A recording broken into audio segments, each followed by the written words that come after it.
Settima e conclusiva dal Savio. Confronto sul miglio: Axel Nib, Zodiac 5 Lux, Alexander B, Argo del Ronco, Zar Parlante, Arizona Lux in prima fila, Xenox B, Asio P e Argentina Lux in seconda. I favori per Alexander B numero 3, macchina che stacca in questo momento, veloce, l'errore intanto di Arizona Lux, mentre Alexander B rientra a Zar Parlante.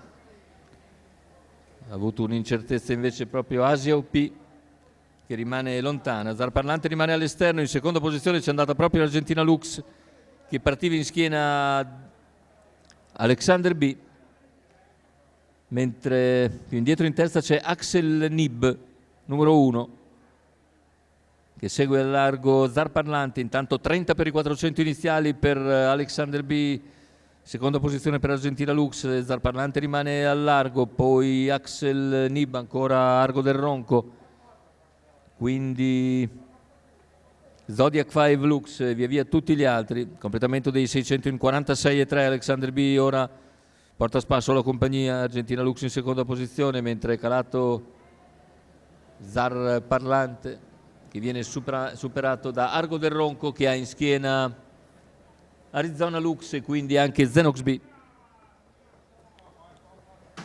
Intanto 1-1-5 per gli 800 iniziali. Alexander B comincia ad allungare, Argentina Lux rimane in scia in seconda posizione, poi Axel Nib, chilometro intanto che se n'è andato in 1:16,9, con il leader che cerca di accelerare. Argentina Lux rimane comunque nei paraggi, poi in terza posizione Axel Nib, viene via intanto Arizona Lux a 400 dalla conclusione. Intanto stacca in avanti Alexander B, solo Argentina Lux è vicina ma ha perso un paio di lunghezze abbondanti e all'ingresso addirittura d'arrivo Alexander B si distacca. Argentina Lux in seconda posizione.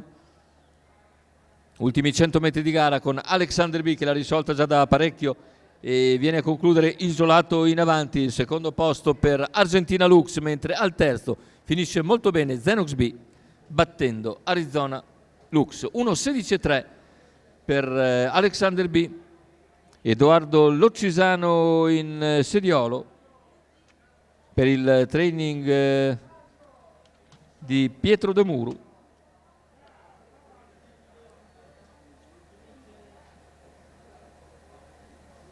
Andiamo a rivedere la vittoria di Alexander B, 1,90 quota fissa, 1,66 a totalizzatore.